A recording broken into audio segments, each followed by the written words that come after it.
Humanity faces a deeply unsettling reality.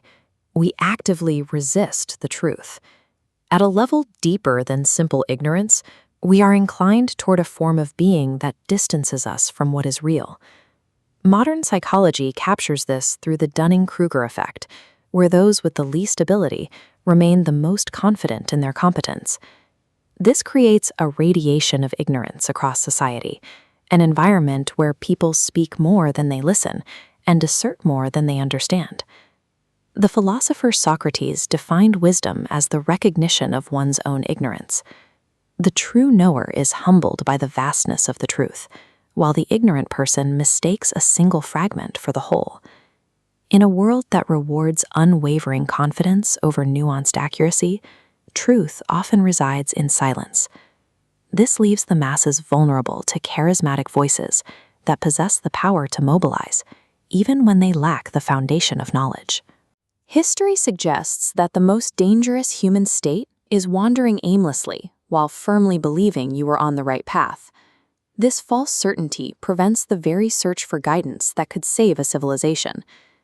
When Galileo proposed a heliocentric universe, the established institutions of the time did not merely lack the data to agree, they actively persecuted the messenger.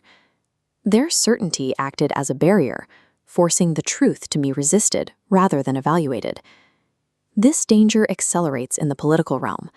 Under regimes like that of Joseph Stalin, ideological certainty became a tool for control, independent of any objective reality. Totalitarian societies, such as the one led by Adolf Hitler, demonstrate that a civilization can possess immense knowledge while remaining entirely dominated by a weaponized, false confidence. When absolute certainty detaches from truth, it transforms a simple intellectual error into a catastrophic historical force. History illustrates that the most destructive paths are those walked with unshakable confidence in a false direction. Human beings routinely attempt to bend objective truth to fit their subjective desires. We treat reality as something negotiated to suit our personal inclinations. Friedrich Nietzsche argued that we are driven by a will to power rather than a pure desire for facts. Our beliefs are often tools used to assert our place in the world. Sigmund Freud further revealed how our unconscious desires and internal pressures subtly shape the way we perceive every situation, often without us realizing the bias is there. This aligns with the Islamic concept of the nafs, or the lower self. When the ego dominates our inner life, we no longer seek what is factual, we seek what is validating and pleasing to our current state. This explains why individuals are drawn to ideologies that mirror their internal conditions.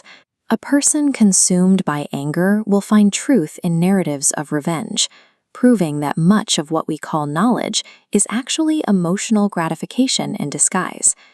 This drift away from reality is a corruption of our fitra, the innate, uncorrupted human disposition that naturally inclines toward truth and goodness. Through repeated moral negligence and indulgence of desire, this baseline state becomes clouded.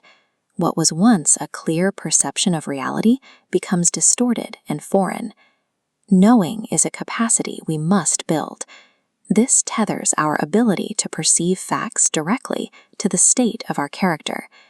To know the truth, one must become the kind of being capable of receiving it. This loop begins with action.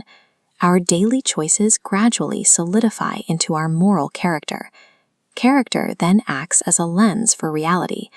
A dishonest inner world renders a person incapable of absorbing objective facts, as their character literally bends the information as it enters. This makes right knowledge the product of right action. Our behavior determines what we are able to understand, creating a self-reinforcing cycle of perception and conduct. The vast majority of people exist as drifters, carried by the winds of media, culture, and raw emotion. They are reactive rather than reflective, moved by forces they do not understand. Aristotle emphasized that moral excellence and the ability to perceive reality require intentional habituation. We must practice the virtues daily to anchor ourselves against the current. This need for active moral cultivation is a universal theme, central to the philosophy of Confucius. He taught that the internal state must be refined before one can truly understand the world. To arrive at truth by accident or impulse is not the same as arriving through understanding.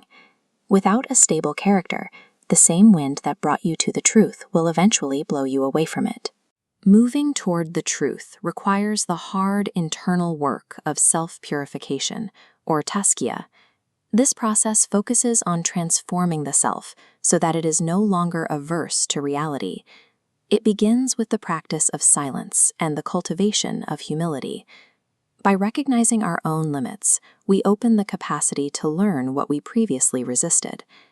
Enforcing moral discipline over the ego aligns our inner life with higher principles. This discipline slowly repairs the corrupted lens of our perception, allowing us to see facts as they are, rather than as we wish them to be. Truth is not merely a fact to be found, it is something to become. To reach it, we must resist the winds of impulse and anchor ourselves in a character worthy of receiving the light.